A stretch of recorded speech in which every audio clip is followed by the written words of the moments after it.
Olá, pessoal. Sejam bem-vindos ao primeiro Congresso Nacional de Recursos Genéticos Online. Eu me chamo Terezinha Souza e vou fazer uma breve apresentação. Então, eu sou graduada em Ciências Biológicas, tenho mestrado em Genética e Melhoramento, sou doutora em Bioquímica Aplicada e, atualmente, eu estou como pesquisadora em nível de pós-doutorado na Embrapa Agroenergia, aqui em Brasília. Então, o título da minha palestra é a seguinte: da identificação à edição, o papel do CRISPR-Cas9 no uso de recursos genéticos. Então, gente, inicialmente, olhem para essa imagem à esquerda, onde vocês podem observar o chamado teossinto, que é uma gramínea selvagem, e foi ela que deu origem ao nosso milho comercial atualmente. Então, o teossinto é uma gramínea selvagem, dura, com pouquíssimos grãos, como vocês podem ver aí na imagem, e ela é nativa do México. E do lado direito, nós temos o nosso milho atual, o nosso milho comercial, com uma espiga amarela, cheia de grãos, né? Que alimenta bilhões de pessoas e é uma cultura que move a economia do nosso país.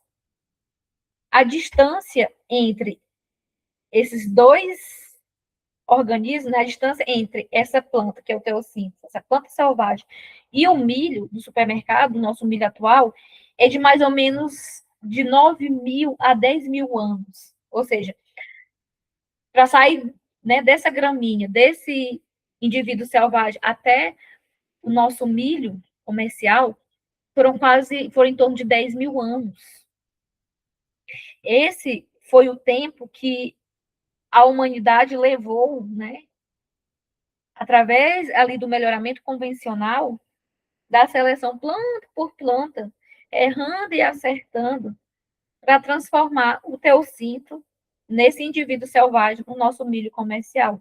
Foram milênios de espera, né?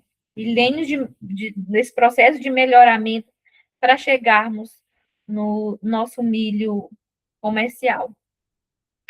E por que eu estou começando, né, essa palestra sobre CRISPR, falando sobre esse passado remoto?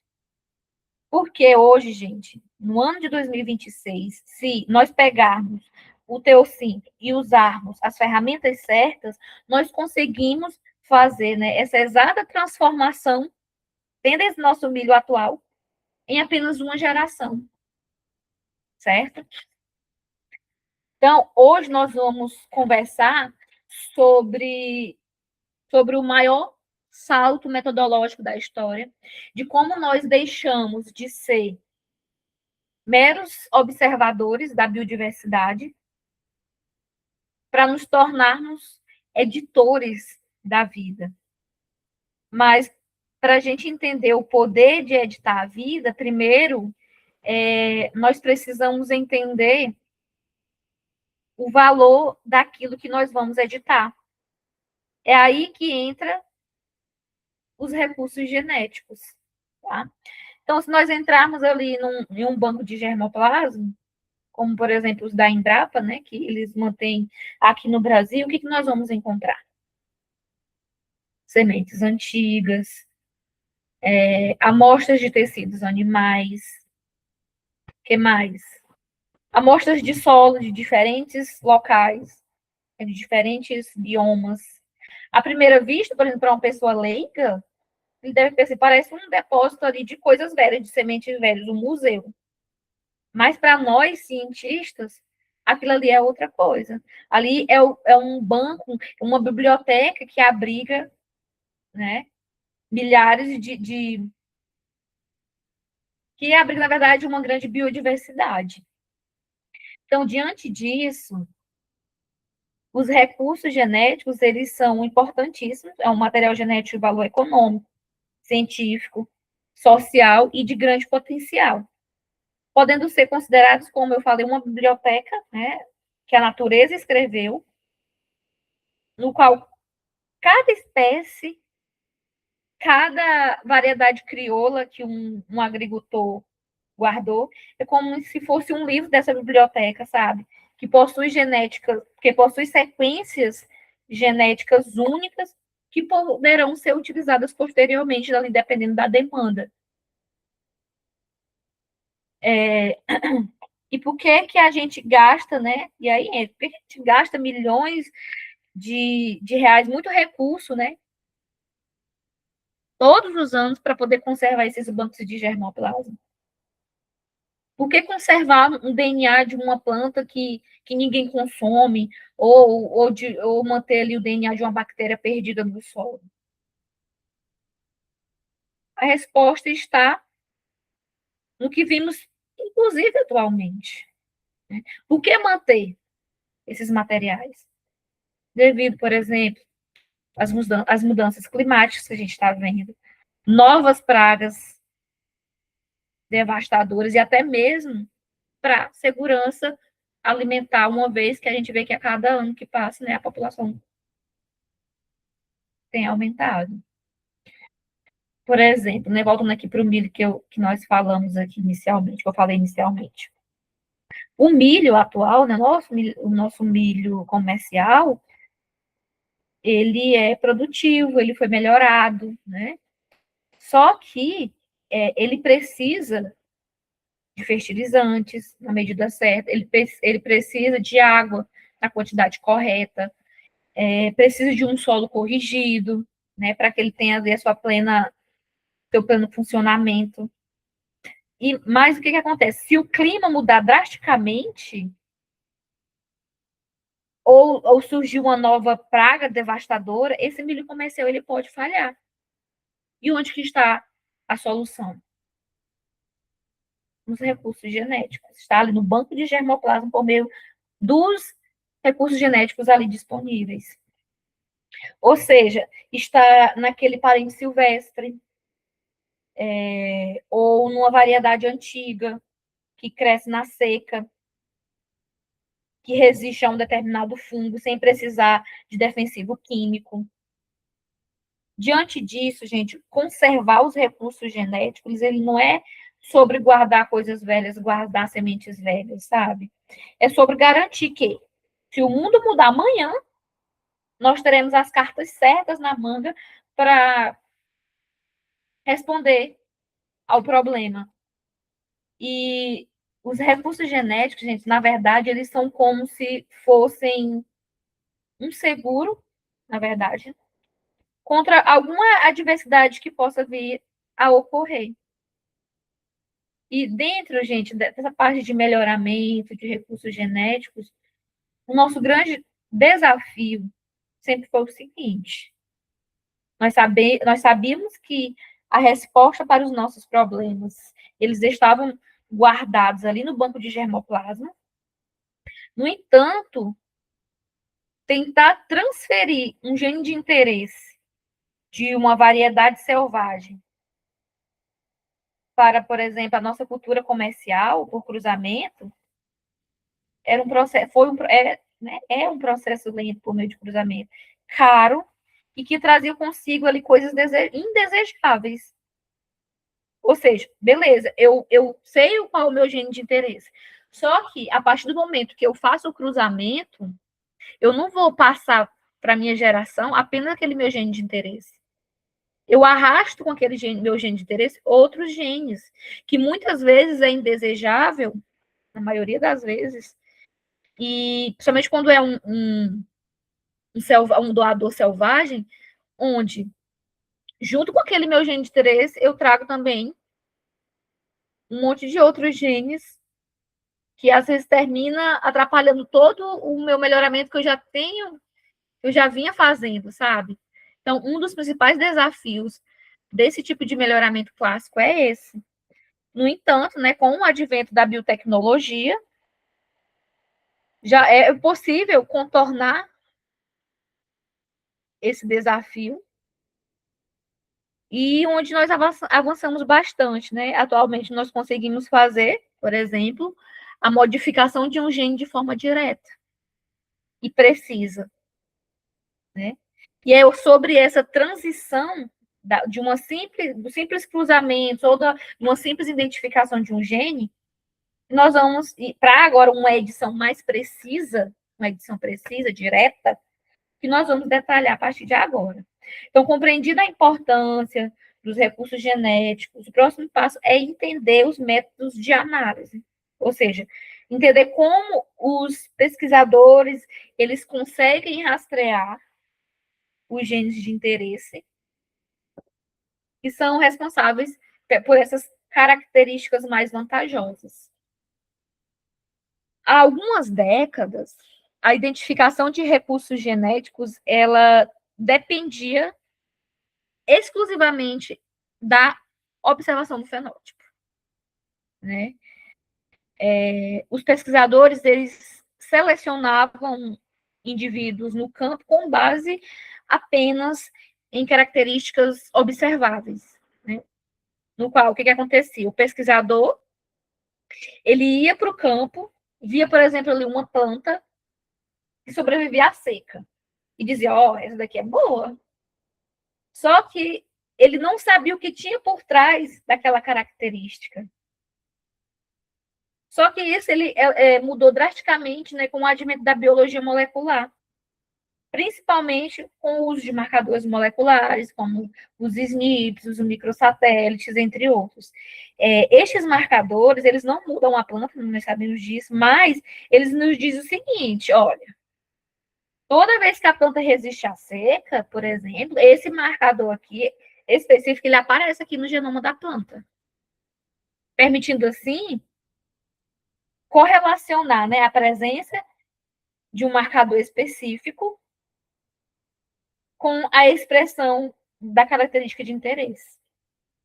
E mais recentemente, né, o sequenciamento de nova geração provocou uma revolução também metodológica, no qual o sequenciamento ele reduziu drasticamente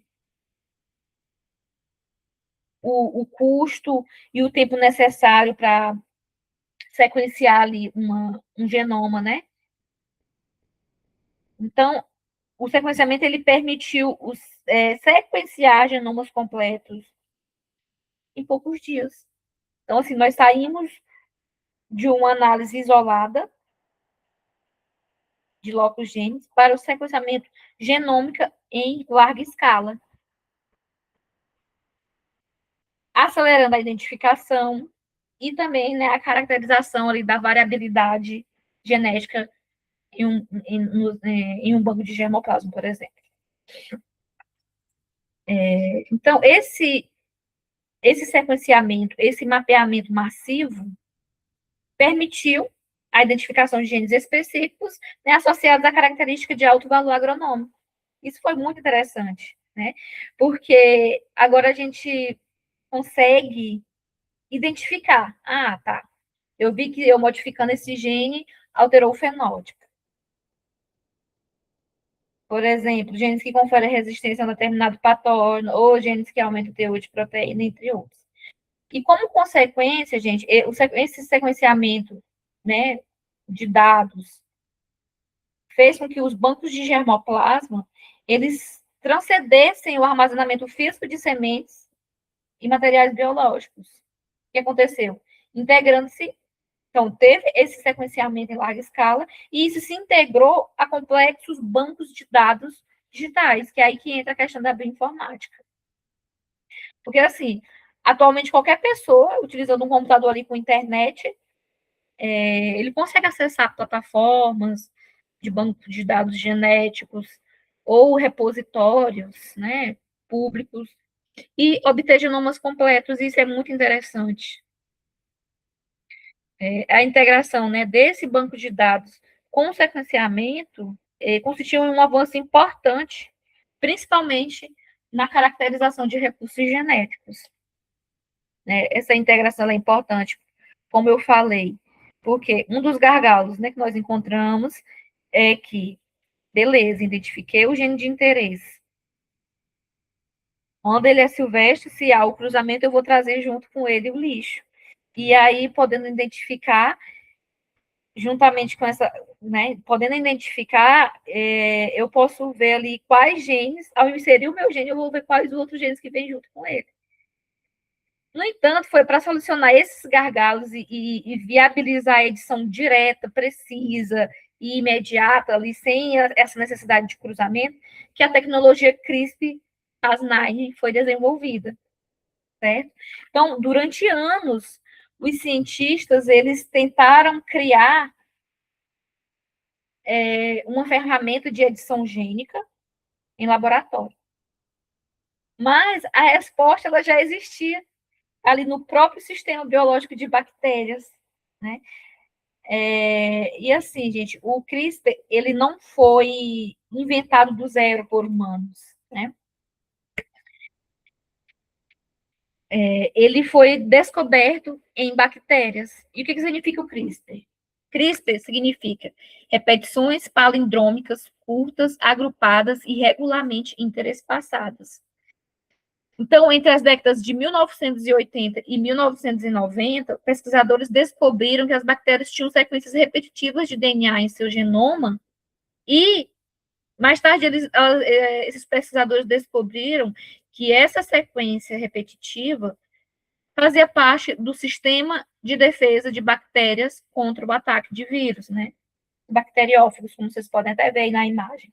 Então, quando um vírus ele invade a bactéria, ela termina, essa é um mecanismo de defesa, né?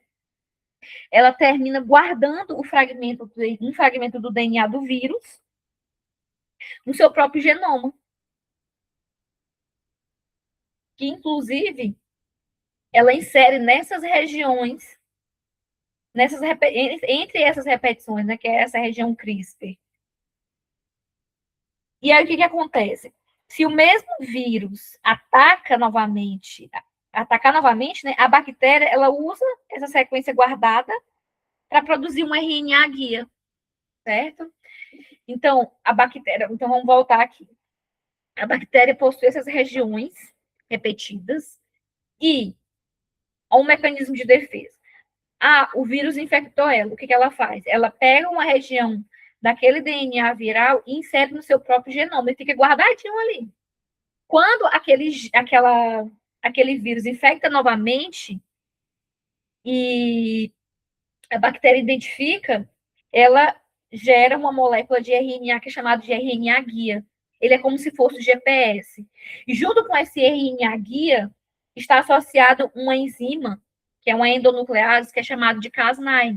Por isso que essa técnica é chamada de CRISPR-Cas9. Tem essa associação. Então, o RNA guia, que é sintetizado, ele é como se fosse um GPS, né? Então, esse RNA, ele reconhece o vírus e vai direcionar a Cas9 para cortar o DNA do invasor, destruindo esse vírus. Tá? Então, em 2012, as pesquisadoras Emanuele e Jennifer demonstraram que esse sistema natural ele poderia ser reprogramado. Ao substituir a sequência guia original por um RNA sintético complementar a qualquer gene de interesse, tornou-se possível direcionar a enzima Cas9 para realizar cortes né, essas clivagens sítio-específicas no genoma de qualquer organismo, estabelecendo assim a tecnologia CRISPR. Então, CRISPR-Cas9 são essas regiões associada com uma enzima endonuclease, que é a Cas9. Então, o sistema CRISPR, gente, baseia-se um conjunto de apenas dois componentes principais. O primeiro é o RNA guia, sintetizado como uma sequência nucleotídica que é complementar ao meu gene alvo no genoma que se deseja modificar.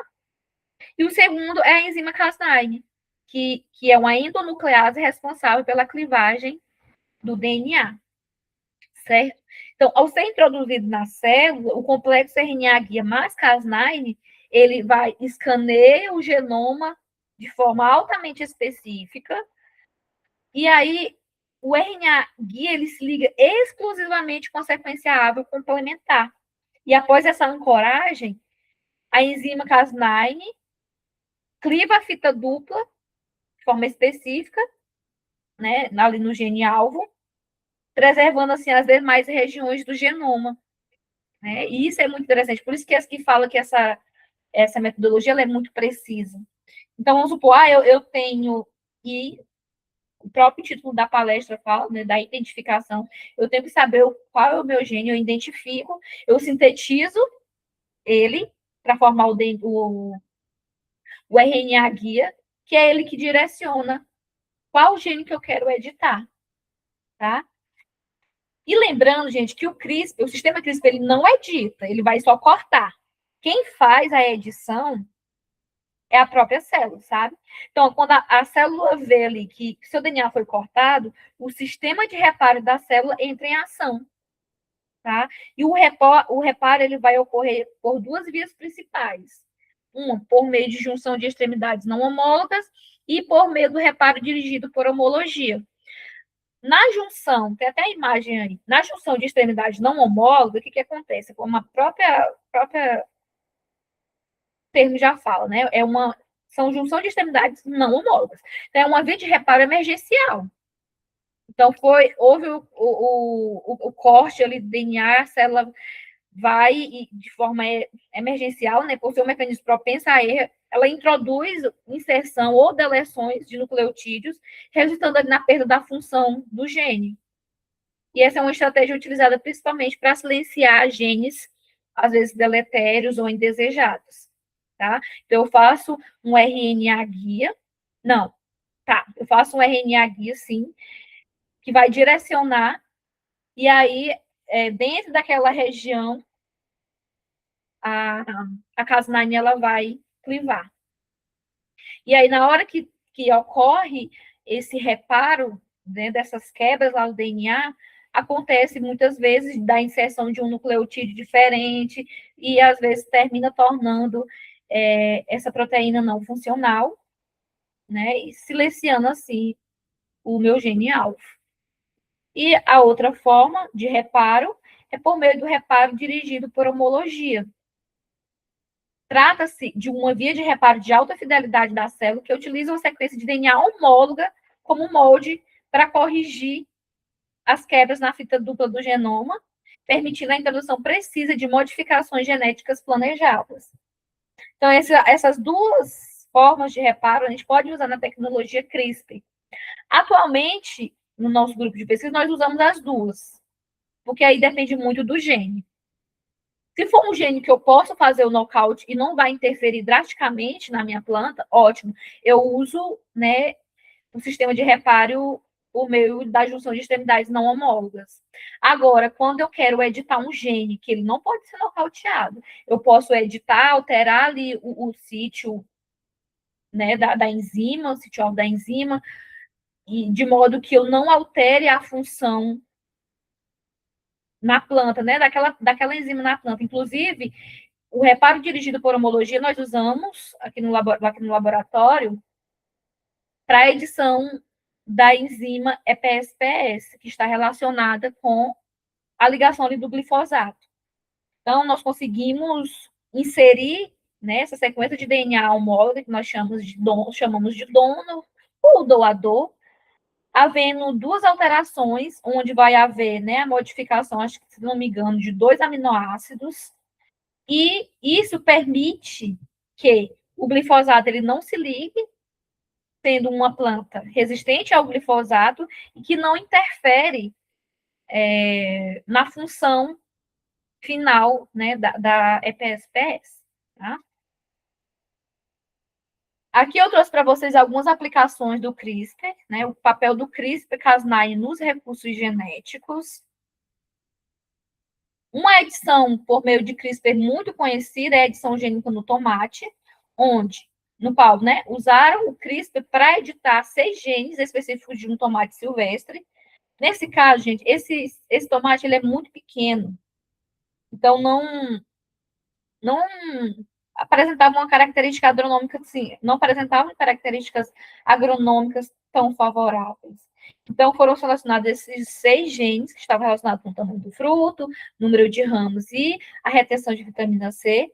E, em uma única geração, foi possível criar uma nova variedade de tomate grande, produtiva e com triplo de licopeno, né, no tomate em comparação ao tomate comercial.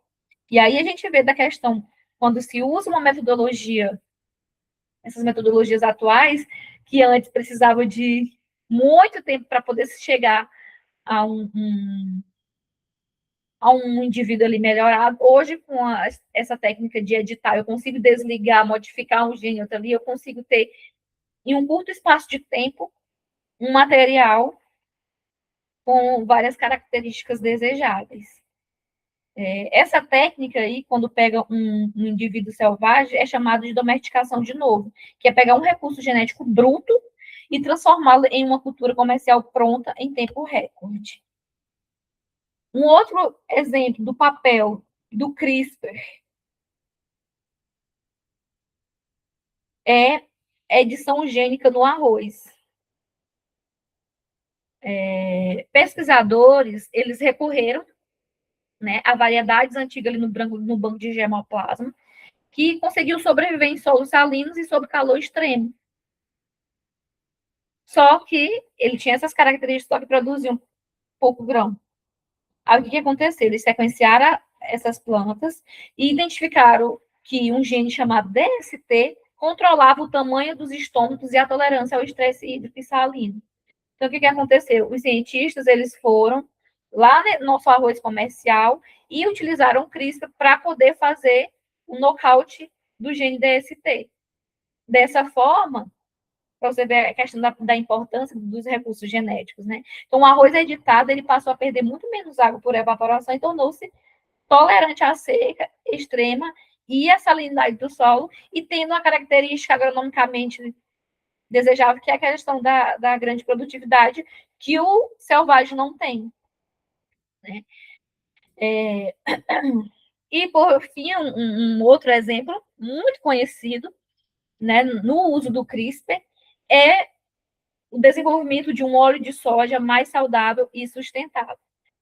Então, o que acontece? O óleo de soja tradicional, ele tem uma quantidade alta de ácidos graxos poliinsaturados, o que faz com que haja uma oxidação. E essa oxidação faz com que ele fique rançoso e muito rápido, principalmente se ele for usado em frituras. Para resolver isso, inicialmente, a indústria ela costumava fazer a hidrogenação parcial do óleo, no entanto, gerava as famosas e nocivas gorduras trans. E aí, os pesquisadores, olhando para o banco de dados genéticos ali da soja, os cientistas eles mapearam as enzimas responsáveis por transformar o ácido oleico, que é um ácido graxo monoinsaturado presente em níveis elevados no azeite de oliva. Eles identificaram quais as enzimas que fazem essa conversão, essa inserção de uma nova insaturação, que são as chamadas dessaturases. Então, eles identificaram a fase 2,1A e fase 2,1B.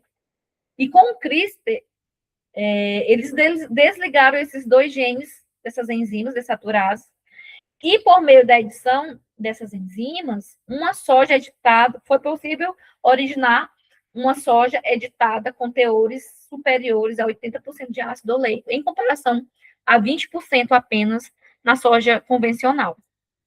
Tá? Níveis semelhantes ao azeite de oliva, né? E os níveis de ácidos graxos monoinsaturados, havendo também uma redução drástica na gordura saturada. Então, é uma soja que produz um óleo tão saudável quanto o azeite de oliva, que dura muito mais na indústria, reduz o desperdício de alimentos, da questão de não ficar rançoso, né? E elimina a necessidade da produção de gorduras trans. Inclusive, isso aqui é interessante, porque durante o meu doutorado eu trabalhei com essas enzimas. Eu desenvolvi, inclusive, né, o título da minha tese é desenvolvimento de soja alto oleico no Brasil.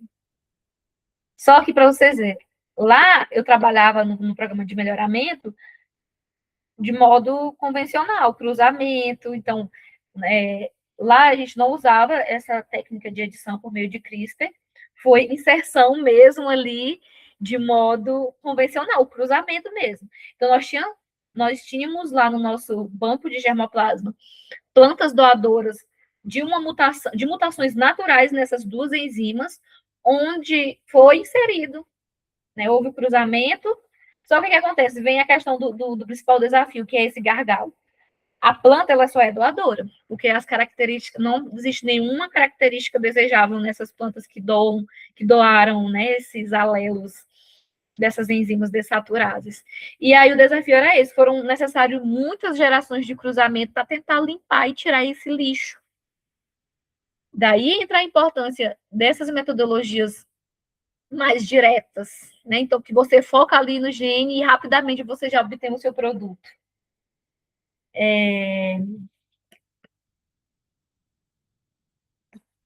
Então, vocês podem reparar o seguinte, que esses três exemplos, né, tanto como do arroz, do tomate e da soja, que tem mudado o mercado hoje, só existe porque em algum momento um pesquisador ele identificou um gene valioso em uma planta antiga, guardada ali em um banco de germoplasma, no qual, né, claro, no qual o CRISPR ele não substitui a questão da conservação de recursos genéticos, pelo contrário, né? O CRISPR ele vai dar ali uma utilidade prática e imediata para os bancos de germoplasma, sem gastar muito tempo, tá? E antes de finalizar, eu vou falar um pouco da legislação e os desafios que envolvem aí a questão do CRISPR. Quando vocês ouvem falar do CRISPR, vocês pensam assim, será que ele é considerado transgênico ou não? O que vocês acham? O CRISPR é transgênico? Isso aí, a resposta é o seguinte, depende.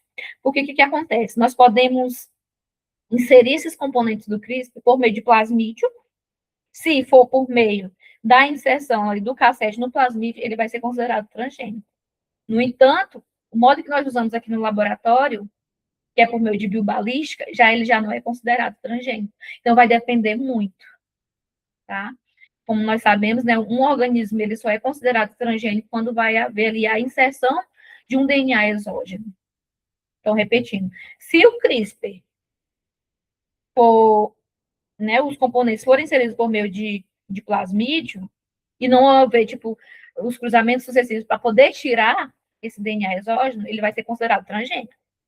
Caso contrário, por meio de biobalística, por exemplo, que é o que eu uso aqui, ele é inserido ali, faz a edição, como não tem nenhum DNA exógeno, ou tipo dono, ou então RNA guia, né, não é considerado exógeno, é da própria planta ali mesmo, a própria célula degrada, e é isso, é considerado não OGM, tá? E com relação aos desafios da técnica, o principal desafio técnico do CRISPR hoje são os chamados efeitos off-target. É quando há a edição fora do meu gene-alvo. Né? Por mais específico que o RNA guia seja, às vezes o genoma ele é tão gigantesco que existe uma sequência quase idêntica em outro lugar. E aí vem a Cas9, vai lá e faz o corte onde não deveria. E às vezes cortar um gene que é vital, né, ali por engano, pode estragar todo o trabalho, o melhoramento de anos. No entanto, né, felizmente, a ciência ela avança rápido e hoje já se usam variantes da enzima Cas9 muito mais precisas, além de ferramentas de inteligência artificial para desenhar ali os RNAs guias, e tem chance zero de errar o alvo. E desta forma, o controle de qualidade ele está cada vez mais rigoroso. Então, pessoal, para concluir aqui, a gente vê a grande importância, né, dessa técnica CRISPR-Cas9 e reside principalmente no fato de essa técnica ela ter transformado a biotecnologia, né? Porque após anos dedicados ali ao mapeamento, sequenciamento de genomas, o CRISPR ele estabeleceu uma metodologia acessível, né, rápida e precisa para modificar e corrigir, né, as nossas sequências de interesse. E, né, como eu falei, principalmente de uma forma muito rápida. Tá? Então, gente, eu espero que vocês tenham gostado, né, da palestra, tenham aproveitado.